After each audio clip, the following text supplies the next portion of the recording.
Imaginary friends. Excerpt. Many children have imaginary friends when they are young, but some children have a very scary imagination. This is a collection of true stories about children with pals who may or may not be a figment of their creative minds.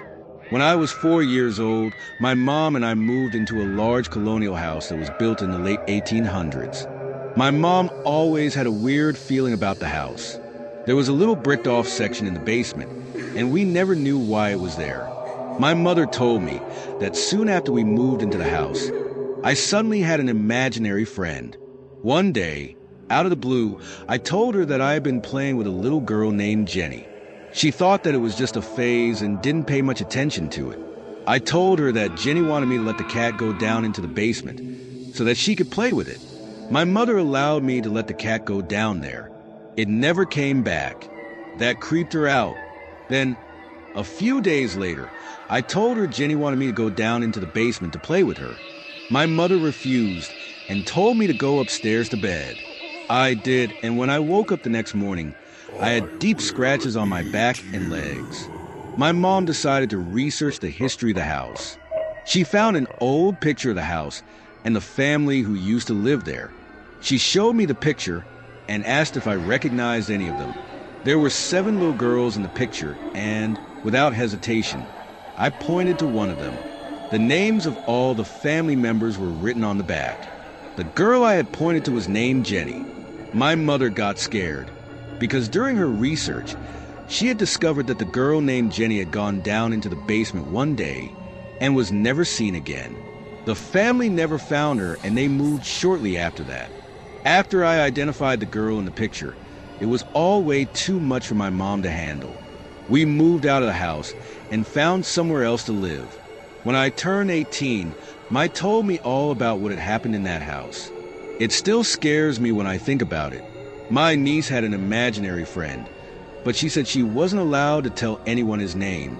She said he told her everyone would get scared if they knew it. We kept asking her, but she would never tell anyone the name.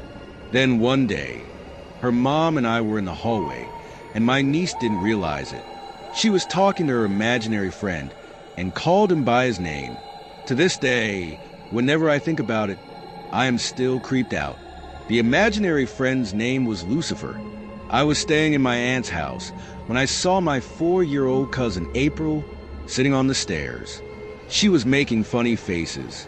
I asked her what she was doing, and she said, "I'm copying the lady with the braid." There was no one else there, so I asked, "Where's the lady, April?" She pointed up at a beam running parallel to the stairwell. "And what is the lady doing?" I asked. Making funny faces, April replied. I was about to go upstairs when April said something that stopped me in my tracks. "Her braid is around her neck." I asked her what she meant. April pointed up and said, "The lady is hanging by her braid. She's making funny faces at me." Then April started making a face. Her eyes were wide and bugged out. Her mouth hung open and her tongue stuck out. I realized it was the face of someone who was strangling to death. When I was growing up, there was a girl in my neighborhood who was very weird. All of the other kids were freaked out by her. One day, she told all the kids that in the forest behind her house, there were dead, bloody people. When they heard this, all the kids freaked out and told their parents. Their fathers had to go out and search the forest, just in case. All they found was candy wrappers and empty beer bottles. After that, all of the kids in the neighborhood refused to go near her, including me. A few years later, my parents divorced. On the day the moving came to take my mom's things out of the house, the girl came out of nowhere and told me that Matt didn't like that my parents were getting a divorce. I had no idea who Matt was.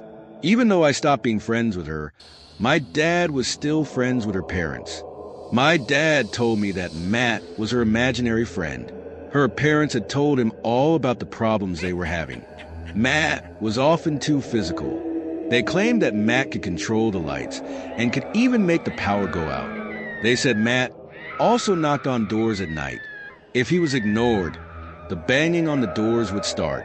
A few years later, My dad decided that he would invite the girl and her parents over to our house. I was begging my dad not to do this, but he said it would be nice to catch up with them. When they came over that night, my dad told me to entertain the girl. I brought her up to my bedroom, and she seemed to be acting normal. She even told me how nice my room was. However, I was still creeped out by her. She just sat down in the middle of the floor while I tried to put a movie on the DVD player. All of a sudden, out of nowhere, in the most deadpan voice, she said, "Matt's here." At that exact moment, the lights began to flicker on and off. I got so scared, I ran out of my room, crying in fear. Her parents came running up the stairs, dragged their daughter out of my room, and took her home. For weeks afterwards, I refused to sleep in my bedroom. I haven't heard much from that family ever since then. I heard that Matt still controlled the lights, but I don't know if he is still around. To this day, whenever the lights begin flickering or a bulb blows, it still freaks me out. My boyfriend is a homicide detective, and a couple of years ago, he was investigating the murder of a little boy. They still hadn't found the body. The mother of the little boy broke down and admitted she had killed him and hid his body under their old trailer. When the police went out to search the trailer, they found there was a new family living in it. The family said their son had an imaginary friend who lived under the trailer and would come up to see him. The cops found the body of the dead boy just under his room. When my daughter was 3, she had an imaginary friend named Kelly who lived in her closet. She said Kelly played with her and sat in a little rocking chair while she slept. 2 years later, we were watching a horror movie and my daughter said, "That looks like Kelly." "Kelly who?" I asked. "You know Kelly," she replied. "The dead girl that lived in my closet. When I was a kid, we often went camping on Lake Deering in New Hampshire. One day, when I was 6 years old, I fell off of the dock and plunged into the water. I couldn't swim. While I was underwater, I distinctly remember seeing a little girl down there who told me to look up towards the sun and just keep kicking and I'd be fine. I swam to the surface just in time for my grandfather to grab me and pull me back on the dock. I found out later that a little girl had drowned in that lake near that very same spot. I asked my niece to draw her imaginary friend, Serena. She's 4 years old, and when she sleeps over, she and Serena play in the living room. She says Serena likes my house. I shudder to imagine what would happen if she didn't. When I was just a baby, my older sister Julia had an imaginary friend named Jessica. She said when Jessica got mad, her eyes turned green and her voice grew deeper. She was Julia's friend for a long time, but then things started to get a little weird. After a while, my parents began to believe that our house was haunted. One night, my mom was putting me to bed, and I began to cry and point at the corner. My mom tried to comfort me, but I kept crying and pointing at the same corner. All of a sudden, my sister walked into the room, pointed at the corner and yelled, "Jessica, stop it." I immediately stopped crying and Julia said, "Sometimes Jessica likes to put on scary masks and scare people." My mom was a little freaked out and said, "Tell Jessica that if she can't play nice, she can't play here at all." Eventually, my sister Julia outgrew her imaginary friend and stopped mentioning her. A few years later, my little sister Abby began to talk. She told my mom she had a friend that no one else could see.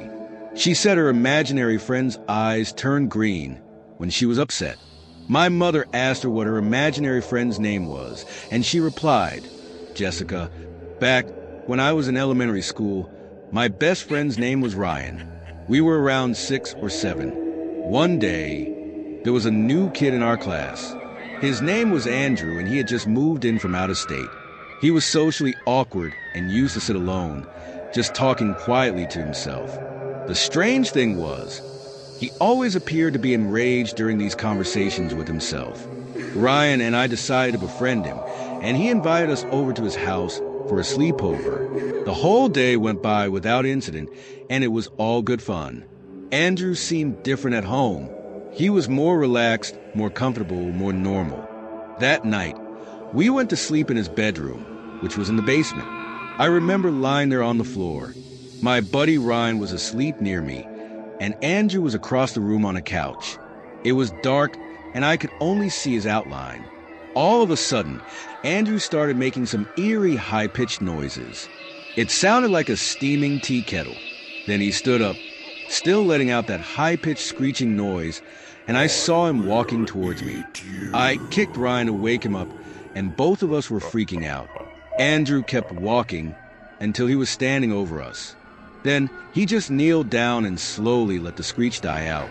Ryan and I looked at each other, unsure about what to do.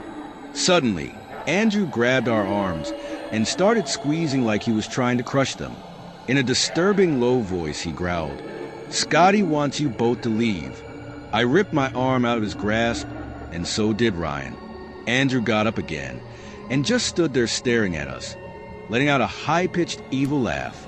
We both got up, and I suggested going to Andrew's mom's room to wake her up. Before we took a step, Andrew just started screaming at the top of his lungs. His mom came sprinting down the stairs and turned all of the lights on. We saw that Andrew had scratches up and down his arms, and his face looked deathly pale. His mom laid him on the ground and held him down.